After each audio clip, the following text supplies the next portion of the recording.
Je vais donc écrire enfin ce qui m'est arrivé. Mais le pourrais-je? L'oserais-je?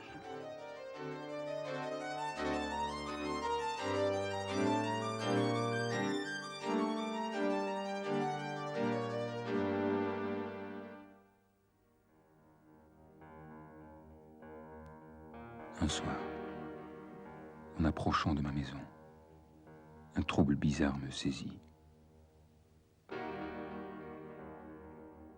Je n'avais pas peur. J'ai toujours été un solitaire, un rêveur. Je n'ai jamais eu peur la nuit.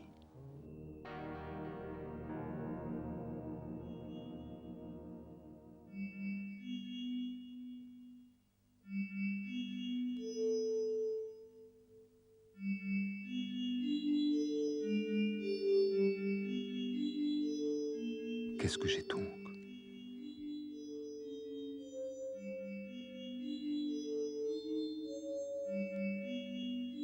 Qu'était-ce? Un pressentiment. Le pressentiment mystérieux qui s'empare des sens des hommes quand ils vont voir de l'inexplicable.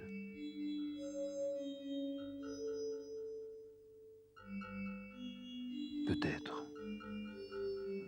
Qui sait?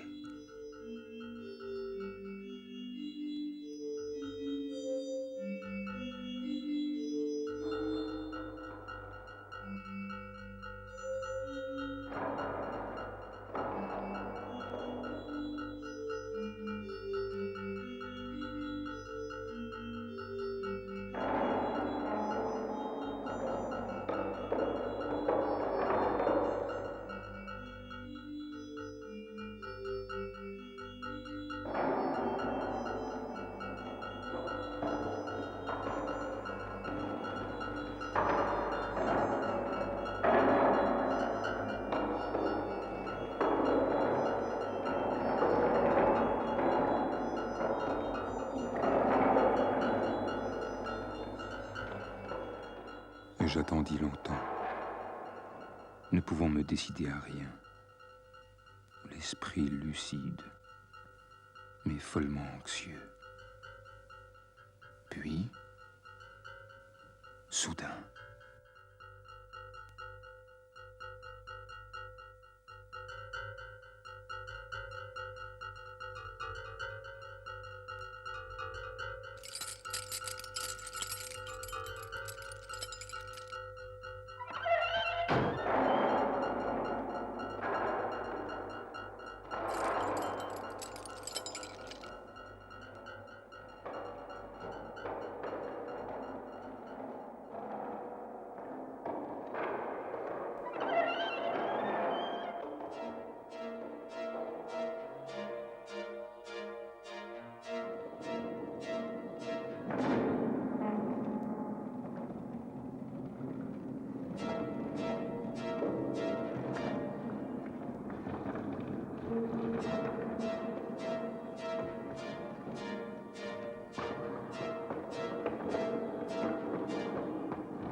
être mon bureau. Un petit meuble. Qui contenait toutes les lettres que j'ai reçues. Toute l'histoire de mon cœur. Une vieille histoire dont j'ai tant souffert. Et dedans étaient aussi des photographies.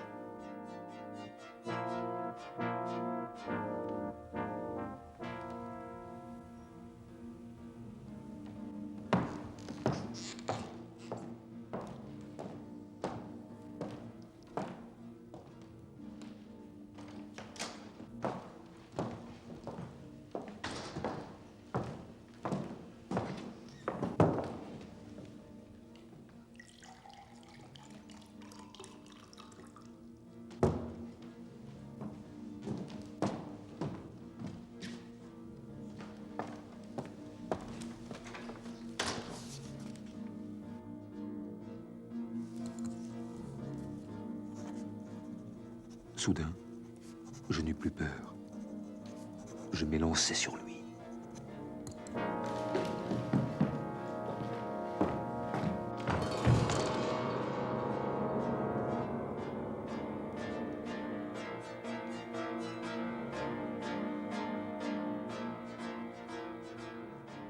Tous les meubles passèrent sur mon corps, ainsi qu'une charge de cavalerie sur un soldat démonté.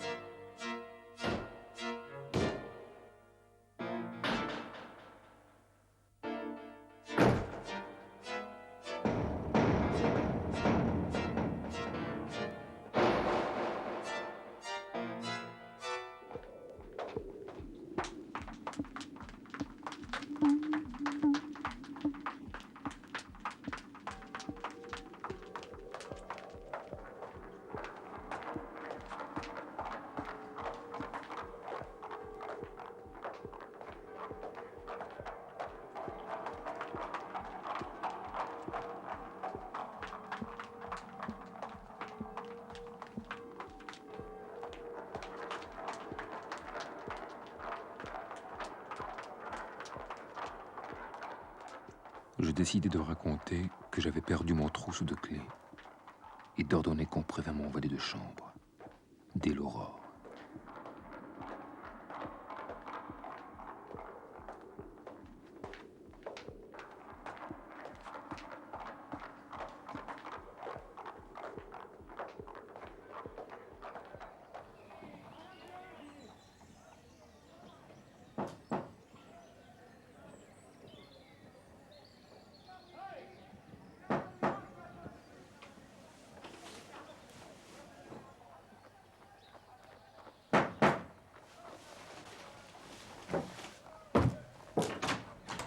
Ah, je suis content que l'hôtel vous ait prévenu. Il est arrivé cette nuit un grand malheur, monsieur. Quoi donc?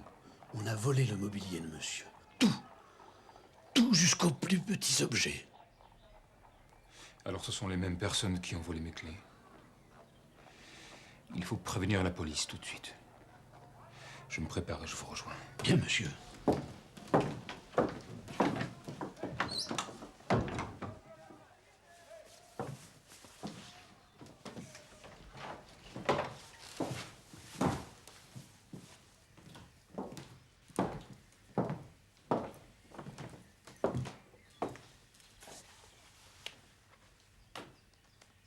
Cette nouvelle me fit plaisir. Pourquoi? Qui sait? J'étais fort maître de moi, sûr de dissimuler, de ne rien dire à personne de ce que j'avais vu, de le cacher, de l'enterrer dans ma conscience, comme un effroyable secret. L'enquête dura 5 mois. On ne découvrit rien. Parbleu, si j'avais dit ce que je savais, si je l'avais dit, on m'aurait enfermé. Oh, je suis me taire. Mais je ne remeublais pas ma maison. Je voyageais à l'étranger, en Italie, en Sicile et en Afrique, puis en France.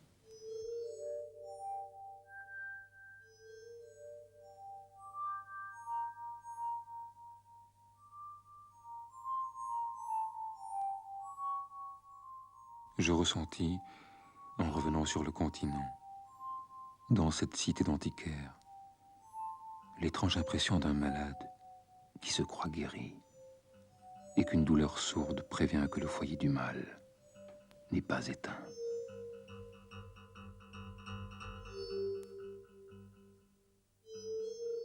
Ma tendresse pour les bibelots se réveillait.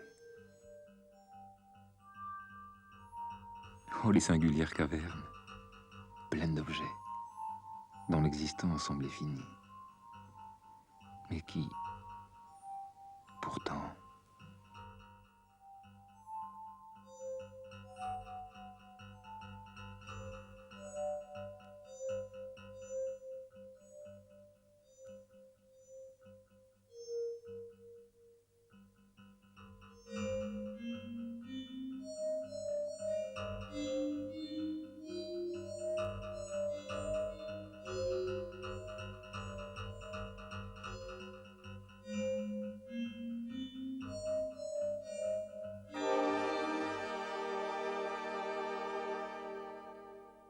c'était bien lui, mon guéridon. Mes livres.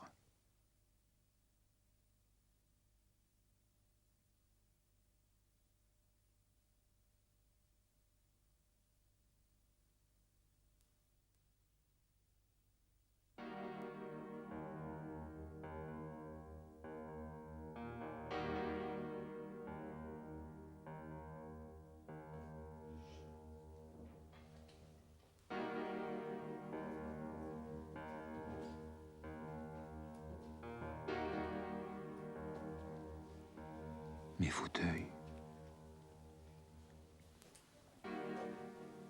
mes chaises.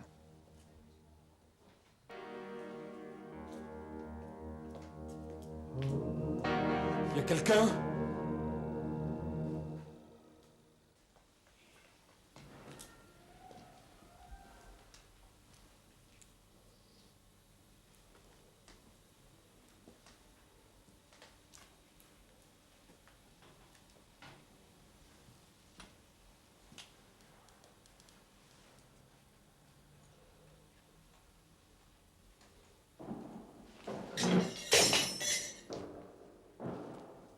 Qui est là? Un acheteur. Il est trop tard. Ça fait un moment que j'attends. Revenez demain. Demain? Je ne serai plus ici. Je suis de passage.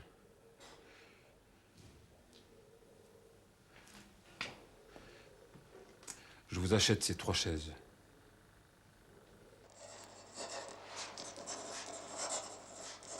Quand la police, alertée par mes soins, se rendit chez l'antiquaire, l'homme avait disparu.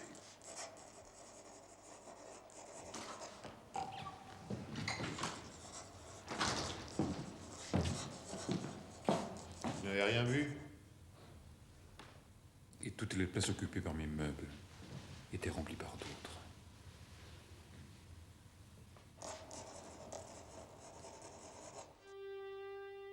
L'eau de la Seine, étrangement glacée par endroits, au lieu de l'apaiser, raviva mon trouble.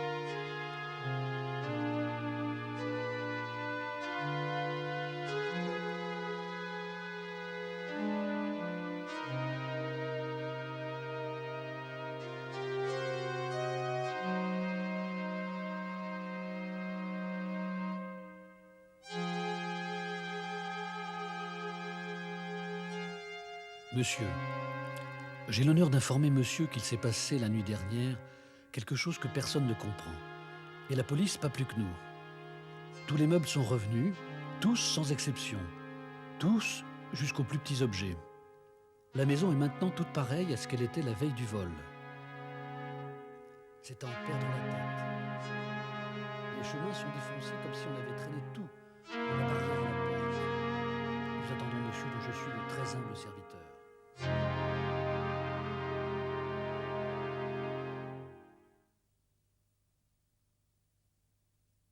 Je ne peux plus garder le secret de ce que j'ai vu. Je ne peux plus continuer à vivre comme tout le monde, avec la crainte de devoir recommencer des choses pareilles.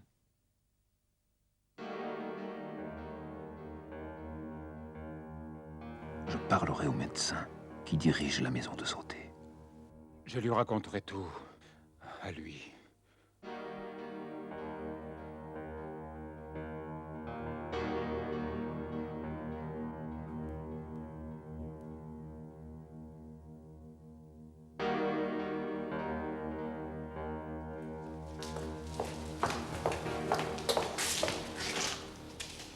Je ne veux recevoir personne.